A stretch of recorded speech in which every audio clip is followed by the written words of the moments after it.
What would you do if a 10-year-old boy walked into a courtroom, lifted his shaking chin, and asked the judge to punish him instead of his father? Before this hearing was over, Judge Caprio would say 7 words that made a packed room fall silent. If you believe children should never have to carry adult consequences, like this video right now, because this story is going to hit harder than you expect. By the end of this case, somebody would cry, somebody would break, and somebody everybody had judged in the first 5 minutes would become impossible to forget.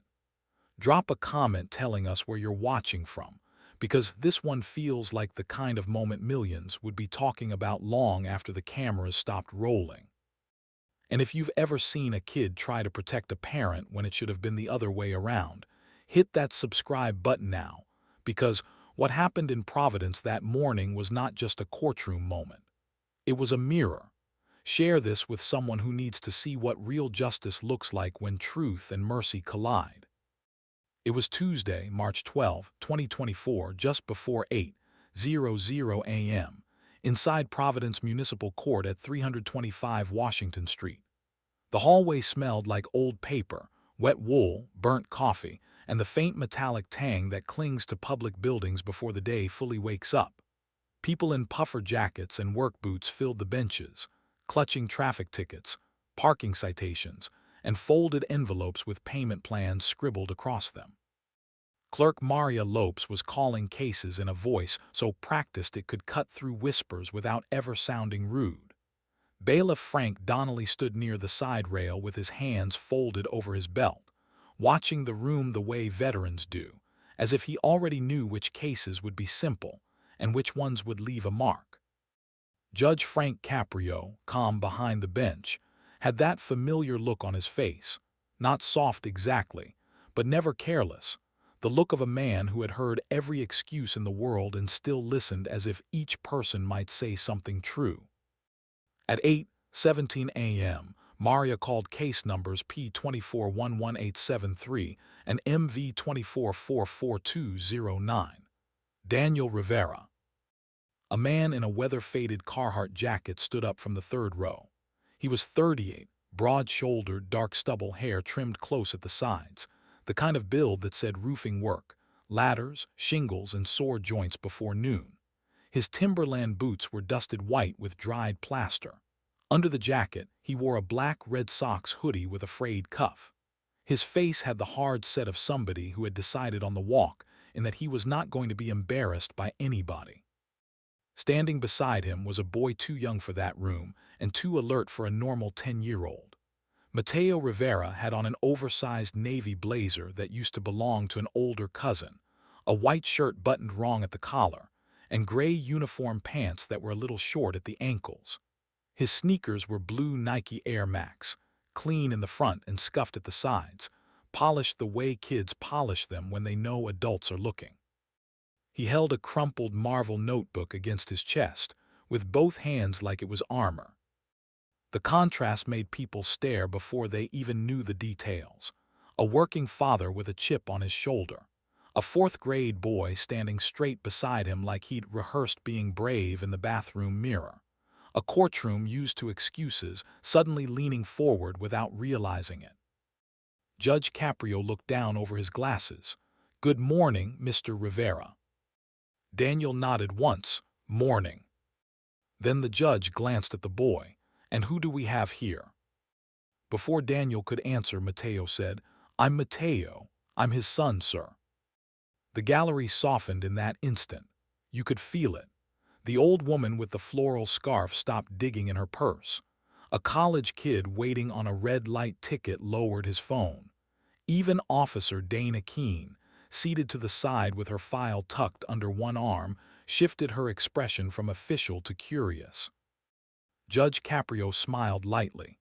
"Mateo, this is not where most 10-year-olds want to spend a Tuesday morning."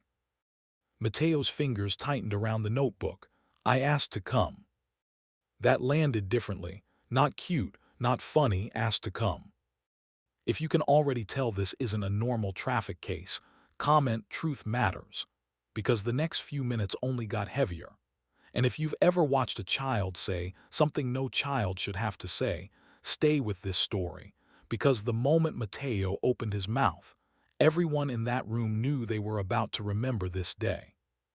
Maria Lopes read the charges with the clean precision of someone who had repeated thousands of them. Citation P24-11873, Handicap Access Aisle Obstruction, issued February 26, 2024, 6:18 p.m., outside the outpatient pharmacy entrance on Plain Street near Rhode Island Hospital. Citation MV 24-44209, Failure to obey a school zone crossing officer and blocking a marked crosswalk, issued March 1, 2024, 7:42 m. Westminster Street in Hammond. 2 tickets, 2 different days, 2 different parts of Providence, one father contesting both. Judge Caprio turned to Daniel. You've requested a hearing, tell me why. Daniel exhaled through his nose and leaned one forearm on the rail. Because both tickets were overkill. The first one, I was there for maybe a minute to pick up medication. The second one, I didn't block anybody. Traffic was backed up and the officer singled me out. I'm missing work for this, Your Honor, so I'd appreciate straight talk. Straight talk. You could hear the edge. Not rude enough to be contempt, just disrespectful enough to announce itself. The judge didn't react. You'll get straight talk here, Mr. Rivera. You'll also be expected to give it. Daniel shrugged like that was fine by him, but his jaw moved once tight, chewing on irritation. Mateo stared at the floor. Officer Dana Keene stepped forward when called. She was in her early 40s, hair braided tight under her cap, uniform pressed sharp enough to look ironed in the car. Her body cam sat clipped at center chest, and the confidence in her posture came from years of being tested by people who thought a raised voice could change facts. For the March 1st citation, she said, I was assigned to school zone detail near Hammond. At approximately 7:42 a.m., Mr. Rivera's silver 2012 Honda Accord entered the crosswalk while children and a crossing guard were present. The front bumper passed the white line. He continued rolling while pedestrians were moving. I signaled stop. He disputed, raised his voice, and remained stationary over the crosswalk for approximately 28 seconds. Daniel cut in. Because nobody was moving, the crossing guard was talking. Officer Keene didn't look at him. There were children present. I didn't hit anybody. The room shifted at that. It's one of those things people say when they think avoiding disaster should count as innocence. You didn't hit anybody. As if the standard should be collision instead of care. Judge Caprio folded his hands. Mr. Rivera, you'll have your turn. Then he looked back to the officer. What about the handicap access aisle citation? That was issued by Parking Enforcement Officer Martin Shee, but I reviewed the surveillance from Hospital Exterior Camera 4 and his field notes. Vehicle was parked partly inside the striped access aisle attached to a marked handicap space. Duration was 11 minutes and 14 seconds. A wheelchair access van had to wait for a clear unloading area. The courtroom made that low sound people make when outrage is still deciding whether to become words. 11 minutes, not 1 minute, not close. Daniel straightened. That's not true. Officer Keene opened the file. Video is available. That sentence changed the temperature. Everybody loves a story until evidence enters the room. Then stories either grow up or die. Judge Caprio nodded toward the monitor mounted near the clerk's station. Let's take a look. Maria tapped the keyboard. Grainy exterior hospital footage filled the screen. The timestamp in the upper corner read 2/26/2024, 18:18:06. A silver Honda Accord pulled into frame nose first, cutting partly over the blue diagonal stripes beside a van-accessible space. The driver door opened.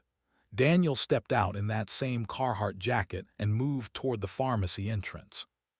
He did not come back in 1 minute. The timestamp rolled, 18:20, 18:23, 18:26. Then an accessible van with a side ramp eased into frame and stopped. The ramp door hesitated half open because the striped zone was blocked. A man in a tan veteran cap got out from the passenger side and raised both hands in frustration. Behind him, an older woman sat in a wheelchair, waiting. In the video, Daniel emerged from the building carrying a white pharmacy bag. The veteran spoke to him. Daniel answered. Nobody could hear them from surveillance alone, but the body language told enough. The veteran pointed down at the stripes. Daniel pointed at the bag. The older woman sat there, trapped between time and somebody else's excuse. Then the clip ended. Nobody said anything for 2 whole seconds. In a courtroom, 2 seconds can sound like a church. Like this video, if you believe. I was only there a minute stops meaning anything when a person in a wheelchair is stuck waiting because of you. And stay close, because Daniel Rivera still had no idea the worst part of the evidence hadn't even been shown yet. Judge Caprio turned back to Daniel. Still wish to say you were there for a minute. Daniel's face hardened instead of folding. I was getting seizure medication for my daughter. You want me to drive around for 20 minutes and let her wait? That man didn't know what was happening. Now the room had a new feeling, not just judgment, friction, because there it was, the first complication, medication for a child, emergency pressure, a reason human enough to make people pause. Judge Capper, I.O. asked quietly, was your daughter with you? No. Where was she? At home with my wife. The judge nodded once, so there was not a child in the car having a seizure. Daniel hesitated a fraction too long. No. Officer Keene added, pharmacy records submitted by Mr. Rivera show pickup window until 8:00 p.m. There was no indication of a wait-threatening emergency. Daniel turned. So now we're prosecuting me for loving my family. It was the kind of line people use when they feel the ground slipping and want to turn themselves into the victim before facts finish forming. Some spectators rolled their eyes. Others crossed their arms. Mateo still hadn't looked up once. Judge Caprio's tone never rose. No, sir. We are discussing whether urgency gave you permission to block accessibility for someone else. That line hit. Even Maria Lopes paused typing for half a second. But Daniel was not done fighting. You know what this is. People with money do worse every day. But a guy in work boots parks wrong and suddenly he's public enemy number 1. Schadenfreude began there. It's ugly, but it's real. The room was ready to dislike him. The father who lied about time. The man who blocked a wheelchair ramp. The guy acting like he was being persecuted for being poor. You could feel that judgment building row by row. Then Judge Caprio said, let's address the school crosswalk. On the monitor, body cam footage replaced the hospital video. It was shakier, brighter, more immediate. The timestamp read 301-2024-07-42-19. Officer Keene stood in the crosswalk near Hammond Street, orange gloves flashing as she signaled traffic. Kids in backpacks crossed in clumps, bright jackets, lunch boxes bouncing. Daniel's silver Accord rolled past the white line and stopped with the front tires resting on the stripes. There were 2 details the court had not expected. The first was that Mateo was visible in the front passenger seat, still wearing his backpack. His face was pale and turned toward the windshield. The second was the audio. Officer Keene's voice came clear from the speaker. Sir, back up, you're in the crosswalk. Daniel's voice answered, sharp and irritated. Traffic is not moving. Back up now. I can't. Maybe tell the car behind me not to kiss my bumper. A child crossed in front of the hood, close enough that even the camera operator inhaled. Then a woman in a neon yellow crossing vest, Mrs. Evelyn Brooks, stepped into frame and hit the hood twice with the flat of her palm.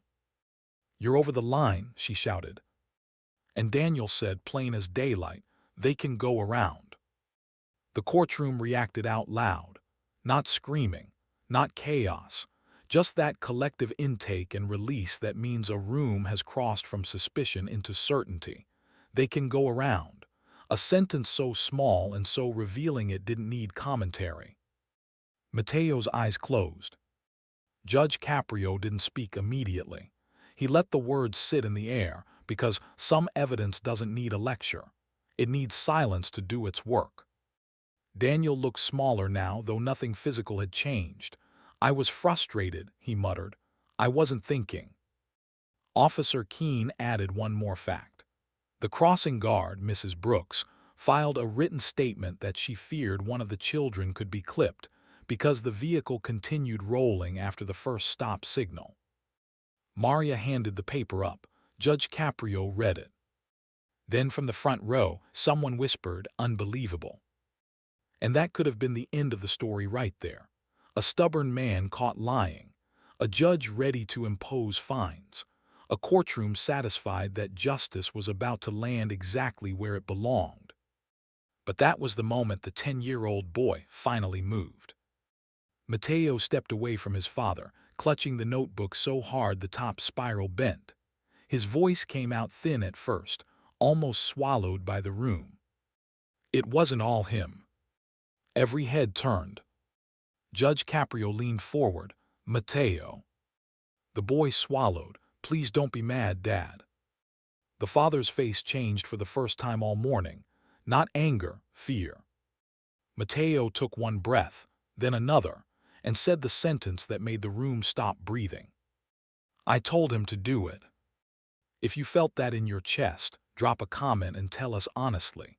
What would you have thought in that courtroom? Because right there, with cameras rolling and a whole city's worth of judgment aimed at one man, a 10-year-old boy stepped into the blast zone. And nobody knew yet whether he was telling the truth, protecting his father, or about to reveal something even more painful. Even Bailiff Frank shifted his weight like he wanted to step forward and backward at the same time. Maria Lopes froze with her pen above the docket. Officer Keene looked from father to son with the sharp caution of someone trained never to confuse emotion with evidence. Daniel's first instinct was immediate. "Mateo, no, stop talking." That alone told the room a lot. Judge Caprio lifted a hand. "Mr. Rivera, let him ends." "Were my questions. Mateo, come a little closer if you want. You're not in trouble here." The boy stepped up beside the rail. His ears were red. His lower lip trembled once, then steadied. He had clearly practiced courage, but practiced courage always looks different when it arrives for real. "What do you mean?" the judge asked gently, "when you say you told him to do it?" Mateo glanced at his father, then down at the notebook. "At the school, I told him not to back up because I was late for my math test. I said if I got another late mark, Ms. Harper would call home again and my mom would cry." Daniel shut his eyes. The judge waited, and the hospital. Mateo's shoulders drew in. "That was me too. My sister Lucia was almost out of medicine and I kept asking, 'Did you get it? Did you get it?' I said if he parked far, it would take too long. I said to just put the car there for a second. I said nobody would care." He said it with the simple brutality kids have when they tell the truth as they understand it. No manipulation, no drama in his voice, just guilt that had been sitting too long in a small body.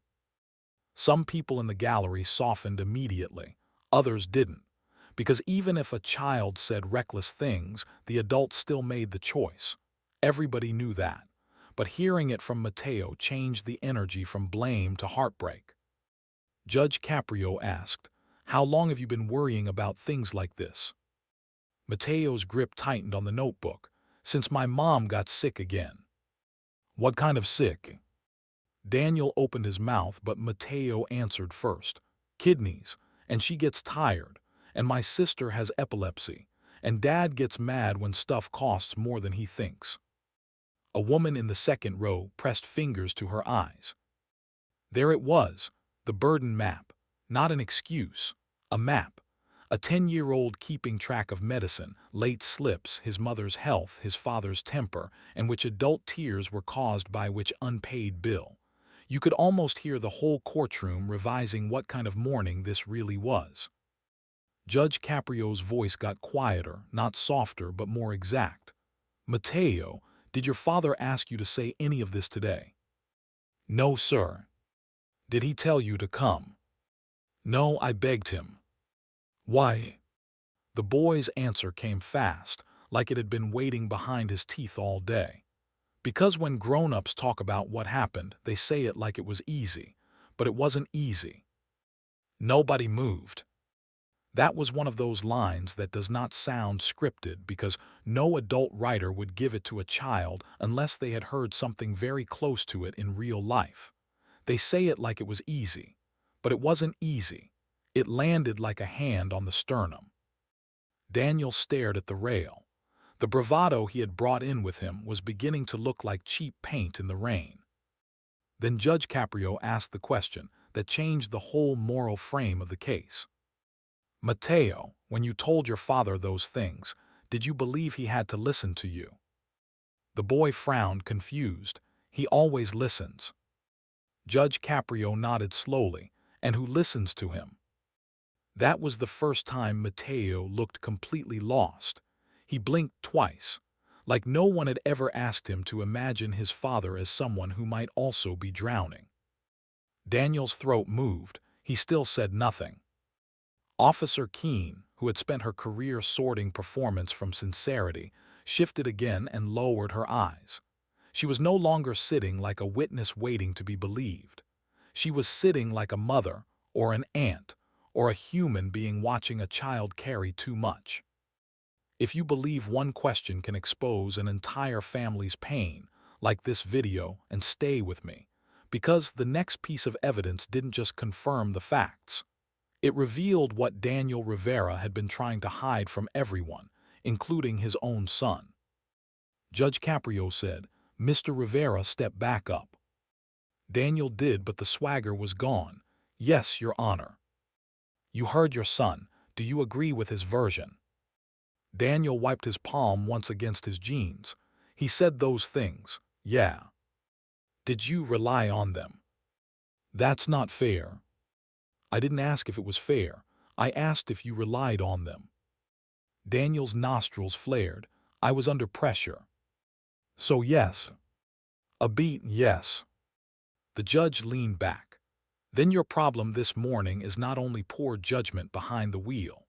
Your problem is that your 10-year-old believes he has the power to authorize wrongdoing because he has already been carrying responsibilities that do not belong to him."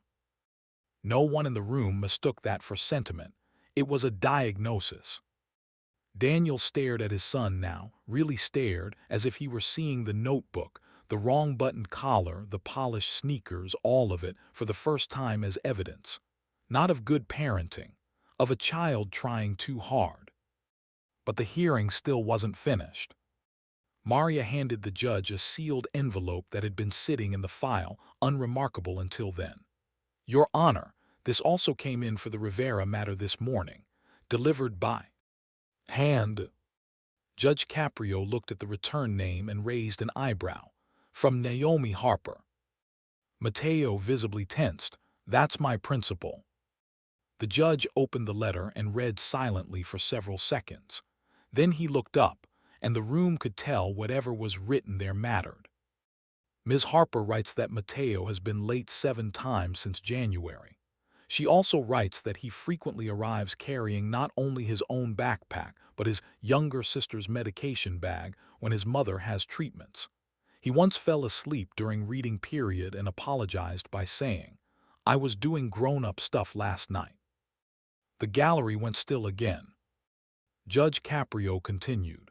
"She says he is protective to a fault, often tries to downplay home stress, and recently told a counselor, 'If I can make things easier, Dad doesn't yell as much.'" Daniel turned white under his skin. That was the revelation around the 1,500-word mark. Not just a father with tickets, not just a boy with loyalty. A household where stress had begun teaching a child the wrong lesson. Take responsibility fast, and maybe the adults won't break as loudly. You could feel the outrage in the room changing shape. Early outrage wants punishment. Deeper outrage wants repair. Judge Caprio set the letter down very carefully. "Mr. Rivera, do you understand what I'm hearing?" Daniel's voice came out rough. "Yes." "No, sir. I don't think you do. I am hearing that your son has mistaken anxiety for duty. I am hearing that he has begun managing your emotional weather. I am hearing that when pressure enters your home, the smallest person there starts volunteering to stand in front of it." Daniel's shoulders dropped, not performatively, not for sympathy. Something inside him had finally been hit hard enough to stop arguing. Still, truth was not done with him. Officer Keene raised a hand slightly. "Your Honor, if I may add one item." "Go ahead." Body cam continues beyond the crosswalk stop. Maria brought the clip back up. The courtroom watched the screen again. After the citation was issued, Daniel could be heard saying under his breath, "City, always after people like me." Mateo's small voice answered from inside the car, almost too quiet to catch. "I'm sorry, Dad." And Daniel replied, "The next time don't make me late." It was not shouted, that made it worse. Gasps moved through the room. One woman actually said, "Oh no." Because now the pattern was visible. The boy wasn't inventing responsibility this morning. He had been trained into it one line at a time. Daniel looked like he wanted the floor to open. Judge Caprio's face did not harden, it sharpened. "Mr. Rivera, tell me why your son thinks he can cause your mistakes." Daniel pressed a fist against the rail. "Because I let him." The answer surprised everyone, maybe even him. There are moments in court when somebody finally stops defending and starts confessing. The tone changes. The room knows it instantly. That was the moment. "What do you mean?" the judge asked. Daniel swallowed hard. "I mean, when things go wrong, I've been taking whatever is nearest and blaming it. Traffic, bills, work, her treatments, the city, him asking questions, Lucia crying, whatever is closest. I don't hit my kids. I never hit my kids. But I've been making my house feel like everybody better stay out of my way or it'll get worse." Nobody mistook that for heroism. It was uglier than heroism. It was real. He dragged a hand over his face. "I work roofing for Costa and Sons. We lost 2 winter jobs. I had to choose between the registration renewal and the electric bill 1 month. Elena started dialysis consults in December. Lucia's meds changed twice. And every time I felt scared, I talked like I was angry because angry feels stronger." Judge Caprio said nothing. He let the man keep going. Daniel looked at Mateo but could barely hold the gaze. "I didn't think he was hearing it like that. I thought kids just bounce back. I thought if I didn't say I was scared, then I wasn't scared."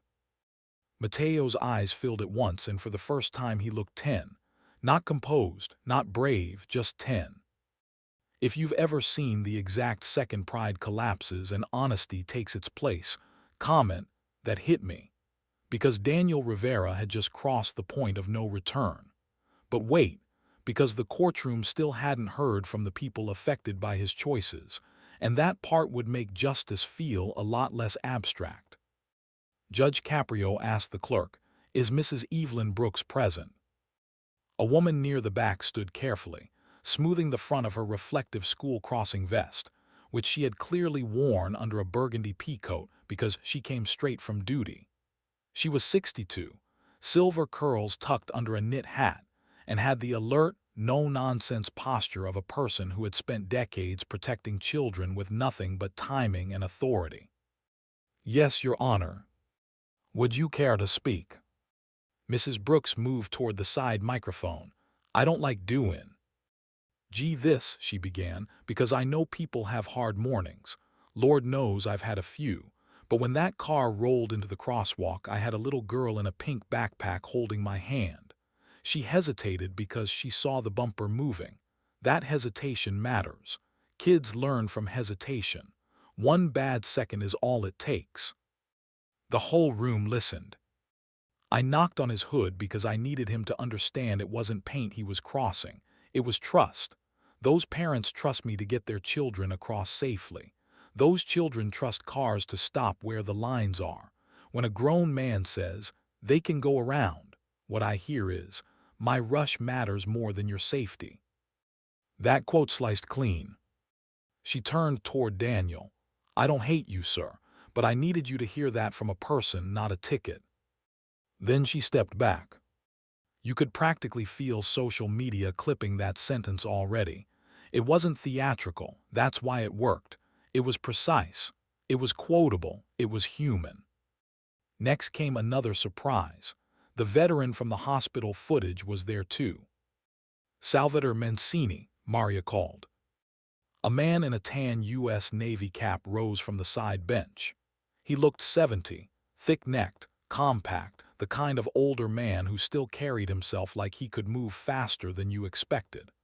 Beside him sat his sister, Dolores Mancini, the woman from the wheelchair in the video, wrapped in a cream blanket despite the heated room. Sal moved to the microphone. I'm the one in the van, he said. My sister had a wound care appointment and loading her in and out ain't exactly a quick dance. When we pulled up and saw that car in the striped zone, I got mad. Real mad. I said some things I'm not proud of. Dolores snorted lightly. You sure did. A few people laughed, tension easing for half a second. Sal went on. But what bothered me most wasn't the waiting. It was his face. He had that look like anybody in his way was the problem. I've seen that look before. Men who are drowning and start kicking whoever's closest. Judge Caprio watched him carefully. And what would you like the court to know? Sal looked at Mateo first. That little boy should never have had to step in front of his father today. Then he looked at Daniel. And that if you want to be mad at the world, fine. But don't park your anger where disabled people have to climb over it. That line got murmurs all through the gallery. Dolores lifted a hand from the wheelchair. Can I say something? Judge Caprio smiled slightly. Please. She leaned toward the mic. My brother is dramatic, but he's right. I was embarrassed sitting there because I could see everyone looking and I hate being looked at when I'm stuck. That's the part people don't think about. Not just inconvenience, humiliation. Daniel lowered his head. Dolores continued, softer now. But watching that boy just now, I'm not interested in crushing his father. I'm interested in him becoming better than the man he was on those 2 days. There it was, the first glimmer of mercy, and it did not come from the bench. It came from one of the people harmed. Like this video, if you believe accountability means hearing from the people your choices actually affect. Because this hearing was no longer about a fine. It was about whether a man could face the full human cost of being careless and still be invited to become something better. Judge Caprio folded his hands again. Mr. Rivera, you now have testimony from the crossing guard, from the citizen impacted at the hospital, from your son's principal, and from your own son. Is there anything you still wish to contest? Daniel shook his head slowly. No, Your Honor. Do you admit the violations? Yes. Do you accept that your explanations this morning were misleading? Daniel's reply was barely above a whisper. Yes. That should have resolved it. Plea entered. Facts admitted. Court moves to sanctions. On paper, simple. But reality is never only paper. Judge Caprio looked at Mateo. Do you still believe these violations were your fault? The boy's face crumpled a little. Some of it. The judge nodded once as if he expected that answer. Then we are not finished. He turned back to Daniel. I want you to look at your son and answer this clearly. Did he make you block a wheelchair access aisle? Daniel faced Mateo. No. Did he make you drive into a school crosswalk? No. Did he make you blame him afterward? Daniel's throat tightened visibly. No. Then say the full sentence. Now the room held absolutely still. Everybody knew this mattered. Daniel's eyes filled, but he didn't look away. Mateo, none of this was your fault. I made those choices. I blamed you because I was wrong and proud and tired, and you should never have had to carry that. Mateo started crying soundlessly, shoulders jumping. Nobody made fun of it. Nobody looked away. Some moments are too cleanly human to permit discomfort. Judge Caprio let the silence stretch just long enough for the words to settle inside the child who needed them. Then he spoke the first of the lines people would remember from that day. A father's job is to stand in front of consequences, not hide behind a 10-year-old. You could feel the entire courtroom take that in like a verdict larger than the case itself. Then came the choice point. I have the authority, Judge Caprio said, to impose the full penalties here, along with costs. And on the facts before me, nobody would say that's unfair. But I also have discretion when punishment alone would miss the deeper problem. Daniel said nothing. He looked braced for impact and unworthy of mercy, which is exactly how many people look the first time they are truly ready for it. Judge Caprio asked, "Are you employed full-time?" "Yes, sir." "Can you pay these fines today?" Daniel hesitated, not without missing rent. "Have you had prior violations?" Maria checked the docket. 2 parking tickets paid in 2021. No prior moving violations in the last 5 years. That mattered. "Is your registration current now?" the judge asked. Daniel nodded quickly. "I fixed it last week. I brought proof." Maria verified the document and handed it up. "Insurance active?" "Yes." "Driver's license valid?" "Yes." One by one, the normal boxes of the system were being checked, not to excuse the violations, to establish whether this was chaos or pattern. The difference matters in real courtrooms more than people think. Then Judge Caprio asked something no one expected. "Mrs. Rivera present?" A woman near the aisle slowly stood. She had been sitting quietly in a beige cardigan over hospital blue scrubs, hair pulled back, face thinner than it should have been for 34. Elena Rivera looked like someone who knew how to smile for children while hiding pain from adults. A paper mask hung loose from one wrist, and she carried a reusable pharmacy bag in her lap. "You're his wife?" the judge asked. "Yes, Your Honor." "Would you like to say anything?" Elena stepped toward the microphone with the careful pace of someone used to conserving energy. "Only this. Daniel is not an easy man when he's scared, and he's been scared a long time, but he is not a cruel man. He gets up before sunrise. He cooks on the nights my hands hurt too much. He learned how to braid Lucia's hair off YouTube even though it comes out crooked every time." The courtroom gave a soft, involuntary laugh. She kept going. "But fear has made him loud, pride has made him dishonest, and our son has started trying to manage that. That part is true. I've seen it and I should have stopped it sooner." Daniel turned sharply. "No, Elena." She lifted a hand without even looking at him, and he stopped. "That told you a lot about their marriage in 1 second. I'm not here to save him from consequences," she said.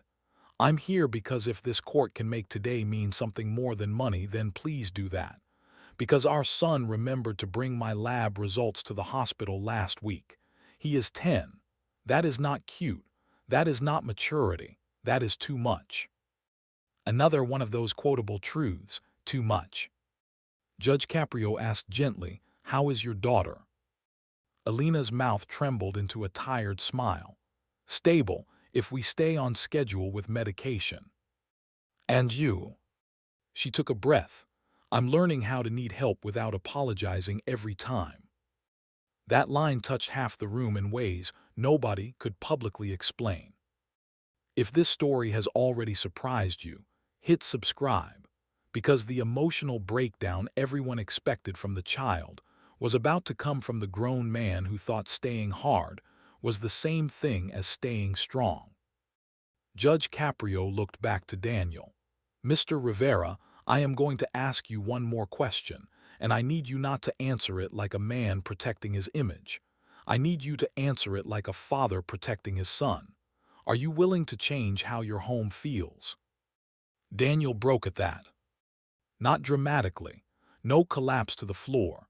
No television tears performed for sympathy. He just stopped holding himself together. His right hand covered his mouth. His shoulders caved.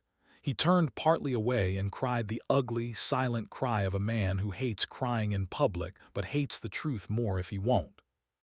"I don't know how," he said finally. There it was, the breakthrough hidden under the breakdown. Not "I will," not "I promise," "I don't know how," honest enough to matter. Judge Caprio's answer came measured and unforgettable. "Good, because I don't know how is the first useful thing you've said all morning." A few people laughed through tears. Even Daniel did, one broken breath of a laugh that sounded like surrender. The judge continued, "The truth does not humiliate us, Mr. Rivera. It introduces us to who we could become." That was quote number 4, and everyone knew it. He reviewed the file again, then laid out his ruling with the deliberate cadence of someone constructing not just consequences, but a path. On the handicap access aisle violation, I find responsible. On the crosswalk obstruction and failure to obey the crossing officer, I find responsible. Total assessed amount would ordinarily be substantial.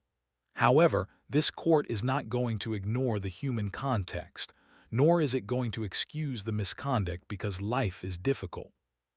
He paused. Fine on the moving violation reduced, not dismissed. Fine on the handicap violation reduced, not dismissed. Court costs waived. Payment plan of $25 per month. Daniel nodded rapidly, relief and shame colliding across his face. But Judge Caprio lifted a finger. "That is not the shocking part, sir. Do not celebrate yet." The room actually leaned in. Everyone could feel there was more. This court additionally orders the following condition attached to leniency. Within 60 days, you will complete 16 hours of volunteer service through the Hospital Patient Transport Access Program or a city-approved Disability Mobility Assistance Program. Not glamorous work, useful work. You will spend time helping people for whom striped pavement is not paint. It is independence. Sal Mancini nodded once, impressed. "And within 30 days, the judge continued, you will arrange one family counseling intake session through a low-cost referral the clerk will provide. Because this court handles tickets, Mr. Rivera, but this courtroom just heard a child taking emotional liability for an adult. I'm not going to pretend a payment plan solves that." A wave moved through the room. Surprise, approval, respect. This was not the punishment many expected. It was smarter than punishment alone. That's the kind of thing people remember and call justice because it feels both strict and alive. Daniel whispered, "Yes, Your Honor." Judge Caprio wasn't done. He looked at Mateo. "And you, young man, have one job." Mateo wiped his face. "What is it?" "B10. The room exhaled all at once. Mateo almost smiled, but then frowned in that serious child way. "I can try." Judge Caprio nodded. "Trying will be enough." That should have been the resolution around the middle. But around the 3,000-word mark, life handed the courtroom another twist, the kind nobody could have planned. Maria Lopes, who had stepped away to make a call about the counseling list, returned with a slip of paper. She leaned toward the bench. Judge Caprio read it and looked down at Alina. "Mrs. Rivera, I'm informed by my clerk that the social worker from Hasbro Outpatient Services is in this building this morning for another matter and knows your daughter's case. If you wish, after court, we can connect you regarding medication cost assistance." Alina put a hand to her mouth. "Really?" "Yes." Now you could hear people murmuring for an entirely different reason, because suddenly the court was not just judging a family under strain. It was interrupting the machinery that had been grinding them down. Daniel looked at the judge like he didn't know whether to feel grateful or exposed, probably both. And then Mateo did something so small and so devastating that several people later said it was the image they could not forget. He let go of the notebook. That was it.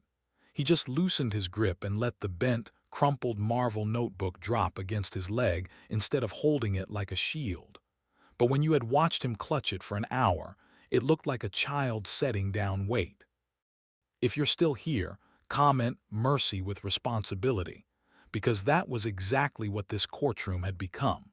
And yet one final twist was waiting, one that would force Daniel Rivera to face the most embarrassing piece of evidence of all. Officer Keene, perhaps feeling the moment was now safe enough for full truth, asked the judge if he wanted the final attachment in the file. Judge Caprio nodded. "What is it?" Daniel asked. "A report," said the officer, "from the school counselor." Daniel's head jerked up. "What report?" Mateo went still again. The judge read from the one-page summary. March 4, student Mateo Rivera met with counselor after becoming upset when teacher asked why he was tired. Student stated, quote, "Dad says when I ask too many questions everything gets more expensive." Student also stated, quote, "If I'm extra good, maybe he won't get another ticket." No one in that room will ever forget Daniel Rivera's face at that moment. Not because he was caught, because he understood, fully, finally, painfully. The tickets were never the center of the case. The center was that his son had been shaping his personality around preventing his father's explosions. That is the kind of realization that does not embarrass a person. It shatters them. Daniel covered his eyes. "Oh God." Mateo whispered, "I didn't mean to tell on you." Daniel dropped his hands immediately. No, Mijo, you didn't tell on me, you told the truth."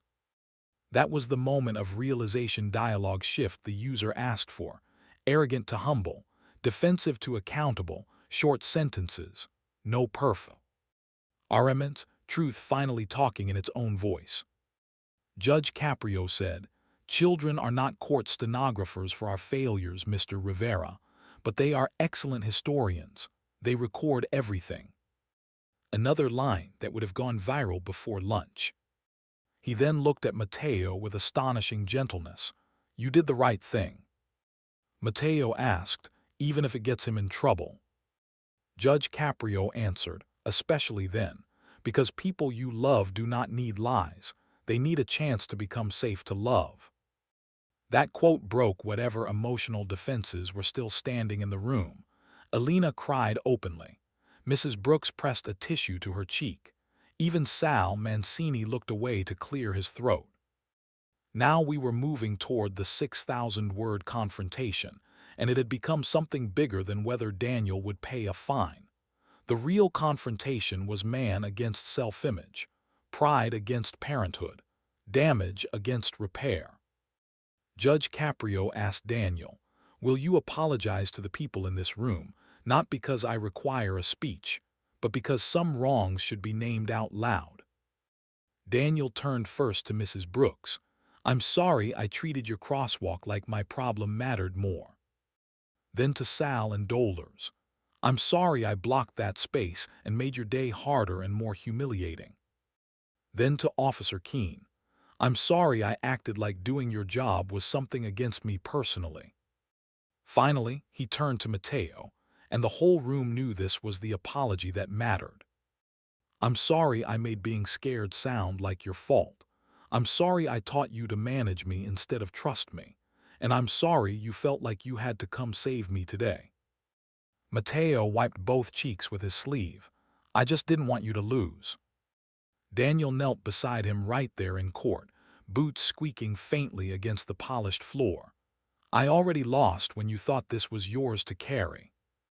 That line hit harder than almost anything else because it was not clever. It was true. For a few seconds, nobody cared that this began as a traffic docket. It had become one of those rare public moments where a private family pattern gets named clearly enough for strangers to learn from it too. And then, because stories that go viral almost always include one last reversal, Judge Caprio asked Officer Keene a question nobody expected. "Officer, in your interaction with Mr. Rivera, did you observe anything else worth noting?" She hesitated. "There was one thing." Daniel looked confused. What now?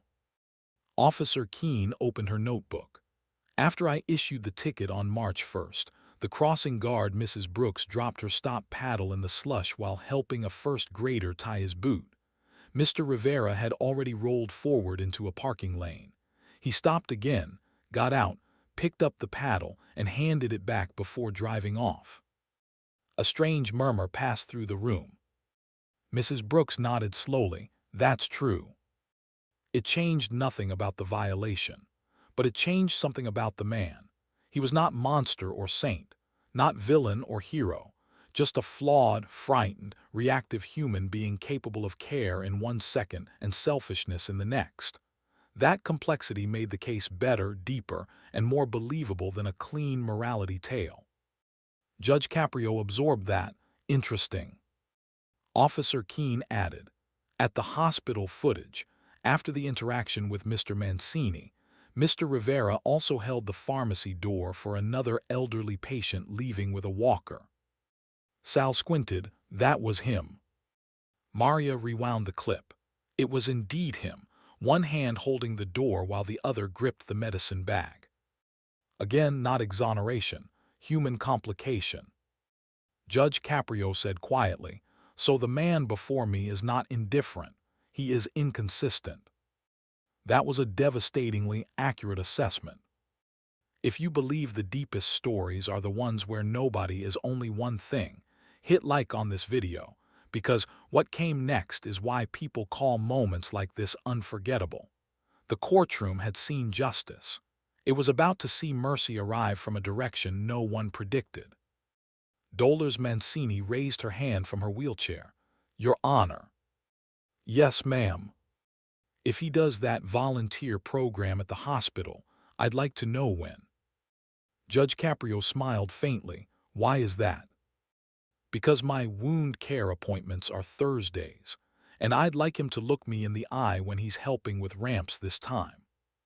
The room laughed, then clapped before catching itself because it was still a courtroom. Dolores held up one finger, not to shame him, to let him practice. That one sentence transformed the room again. Practice, not punishment theater, practice in being the person he should have been.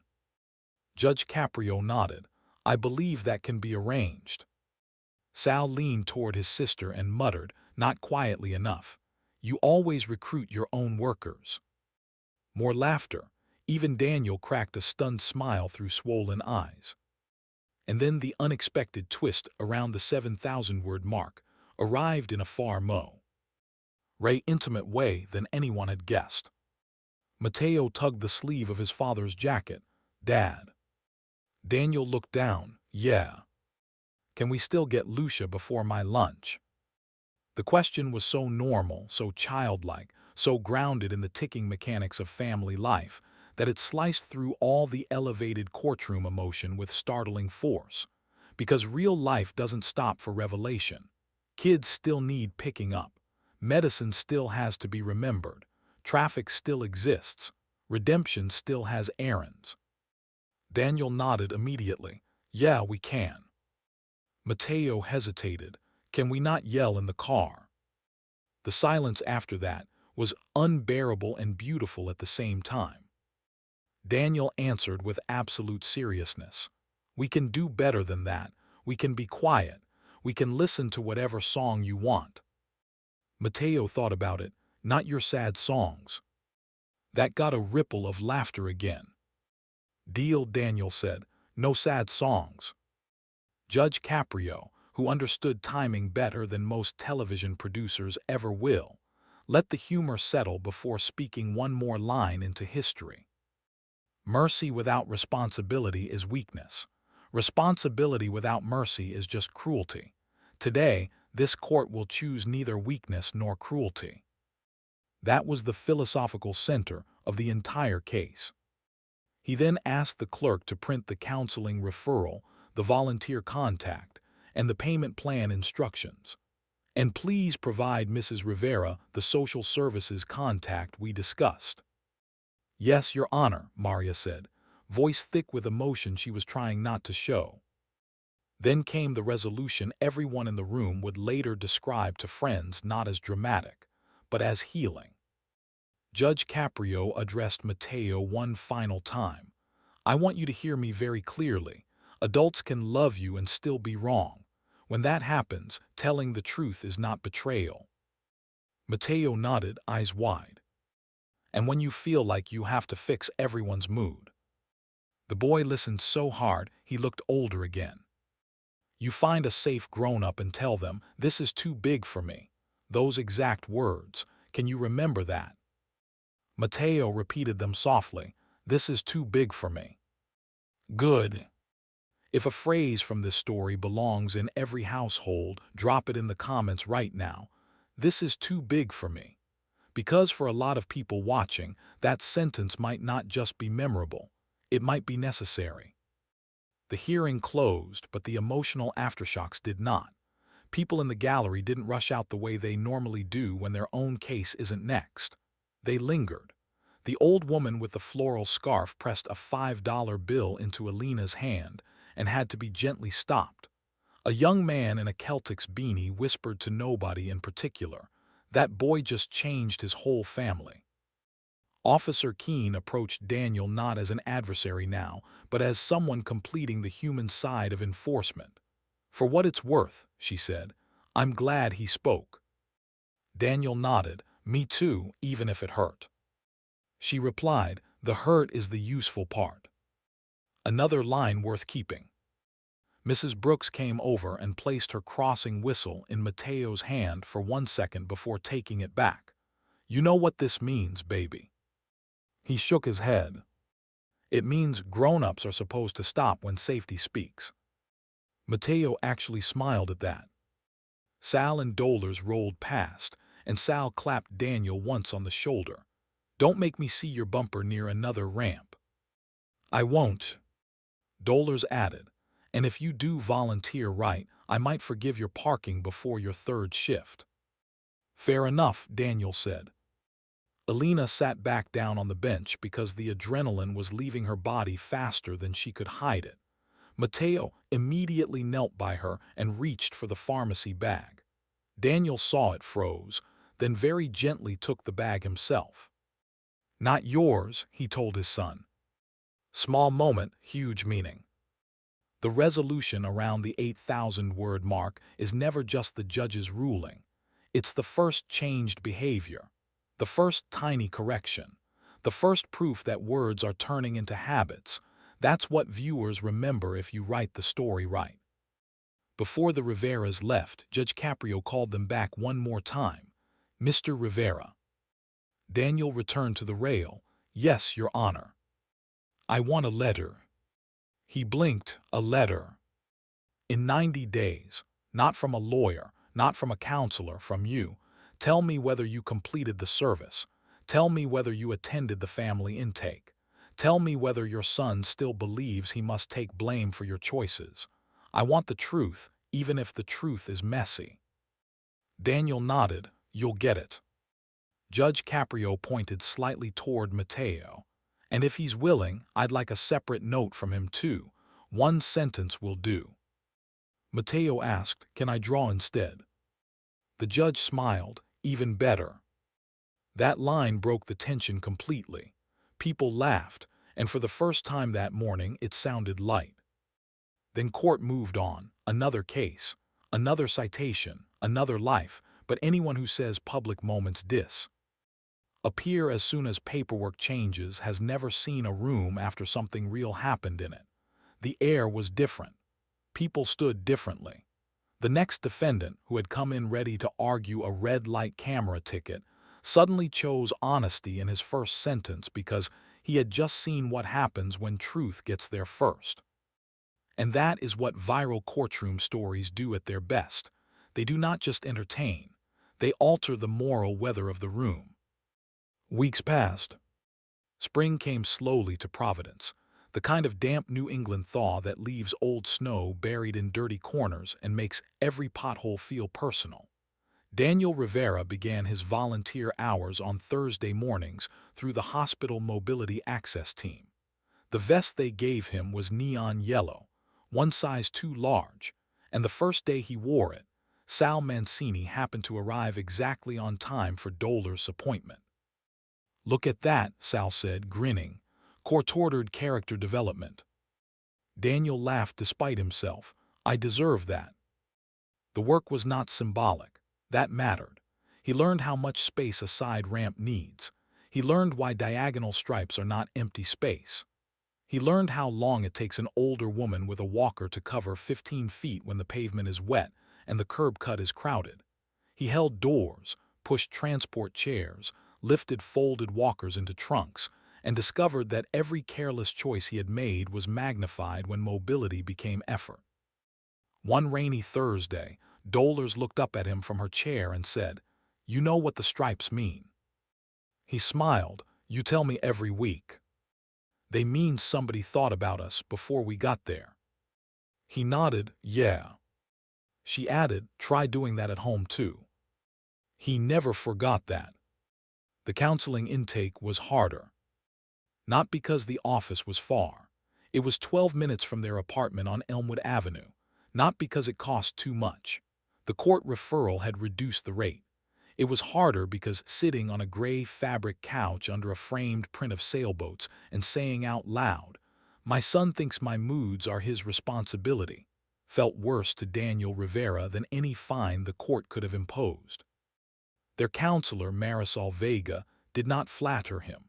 She was 49, wore tortoiseshell glasses, and had the unnerving talent of speaking softly while leaving no room to hide. "In your house," she told him in session 2, "anger has been functioning like weather. Everyone has been dressing for it. We are going to stop that." Alina cried during session 1. Daniel cried during session 3. Mateo spent most of session 2 drawing a small red car with very careful wheels, then finally said, "I don't like when air feels loud." Marisol nodded like that made perfect sense. "That's a very smart sentence." Lucia, only 6, contributed by saying, "Daddy stomps too much." No adult comment could compete with that. At work, Daniel stopped using the line "kids bounce back." He stopped saying, "They can go around about anything." When a new hire blocked a loading path with bundles of shingles on a residential roof job, Daniel heard Judge Caprio in his mind and moved them without discussion. Independence is not paint. It is space someone needs to function. His boss, Tony Costa, noticed before anyone else that the man had changed. "You're quieter," Tony said one morning on a South Providence repair job. Daniel shrugged, "Trying not to make silence do all the work after I've messed up." Tony frowned. That sounded expensive. It was. At home, the progress was not cinematic. That's why it felt real. He still snapped sometimes. He still muttered at bills. He still carried fear in his shoulders like an old injury. But when Mateo flinched once after a loud exhale over a pharmacy statement, Daniel caught it immediately. "Not yours," he said. 3 months earlier, he would not have noticed. That sentence became a ritual. Lucia spilled juice. "Not yours." Traffic backed up on Broad Street. "Not yours." Alina forgot to send a school form. "Not yours." Dad had a bad day. "Not yours." The family did not become perfect. Perfect families make boring stories and fake lessons. They became more honest. That is better. And then, 92 days after the hearing, a cream envelope arrived at the courthouse addressed in blocky handwriting to Judge Frank Caprio, Providence Municipal Court. Maria Lopes brought it in with morning files and set it on the bench before calendar began. Judge Caprio opened it between cases. Inside were 2 letters and 1 drawing. The first letter was from Daniel, written in blue ink on ruled paper torn from a legal pad. "Your Honor, I completed all 16 service hours and stayed 4 extra because leaving at exactly 16 felt like doing the minimum on a lesson I earned the hard way. I attended counseling with my family. I learned that I used anger like armor and blamed the people nearest to me for how heavy life felt. That included my son. I am ashamed of that, but I am no longer hiding from it." The volunteer work changed me because I had to move at the pace of other people's bodies instead of the pace of my impatience. I used to think respect meant people understanding my pressure. Now, I think respect means not turning my pressure into their obstacle. Mateo is lighter now. That is the best way I can describe it. He still asks too many questions, but now I answer them instead of acting like they cost money. My daughter Lucia still needs medication. My wife Alina still has hard days. We are not magically fixed, but our house no longer feels like everybody is bracing for me. That is new. You said the truth introduces us to who we could become. I wrote that sentence on the inside of my truck visor. Thank you for giving me consequences that made change harder than payment, but more useful than shame. The second letter was shorter and messier. Letters pressing too hard in some places and wandering uphill in others. Hi Judge, I am trying to be 10. It is going pretty good. Dad does not yell in the car now. Also, he lets me pick music but not too much Taylor Swift because he says he has limits. Lucia is okay. Mom laughed more this week. I know now I am not the reason when grown-ups make bad choices. Thank you for saying it loud so my brain could hear it. Attached with a paperclip was a crayon drawing. It showed a courtroom bench, a small boy in blue shoes, a tall man in yellow volunteer vest, a woman in a wheelchair, and in the corner, a silver car parked far away from blue stripes. Above the judge's bench in uneven red letters, Mateo had written, "This was too big for me," and then it wasn't. Maria had to step away after reading that. When the clip from the original hearing later aired, those who watched it only saw the public part. They saw the confession, the tears, the ruling, the quotes people would repeat in barbershops and break rooms and comment sections. What they didn't see was the afterlife of a just decision. The paper letter, the counseling couch, the volunteer vest, the little sentence repeated inside a home until it became a wall no child had to hold up anymore. That is why this story stayed with people. Because the outrage came early and it was deserved. A man blocked disability access. A man rolled into a school crosswalk. A man blamed pressure for behavior and a child for his own choices. Viewers got that satisfying justice served feeling when evidence exposed him. They got the shock when the boy spoke up. They got the compassion twist when the injured parties asked for change, not destruction. And they got the redemption not as fantasy but as routine, small acts, repeated. Mrs. Brooks later told a local parent group, "The thing I remember most is not that he cried, it's that he listened."